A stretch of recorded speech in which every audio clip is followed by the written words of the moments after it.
Magandang tanghali po, ito po ang Balitaan Plus Tanghali sa High School Channel 4 sa ngalan ni Balitaan Plus reporter Aldrin Masalabante. Ito po ang nilingkod, Arkino Juan David Cabeon. Dalawang lalaki iniwan ang minamanehong motor patapos sumalpok sa isang tricycle.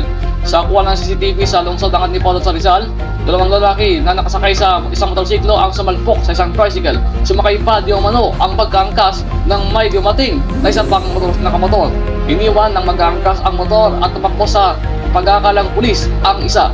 Ayon sa investigasyon, nakakaw ang motorsiklo na sinakyan. Ibinalik naman ng sasakyan sa may-ari at wala nang isinampang kaso.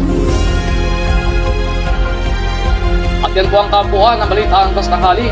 Kung gusto niyo po ng ilahad ang sa balita, mag-email sa officialbalitaanplus@gmail.com. Sa ngalan ni Balitaan Plus reporter Aldrin Masalabante, ito po ang nilingkod Arkino Juan David Cabeon, nag-uulat para sa Balitaan Plus. Maraming salamat po at buhay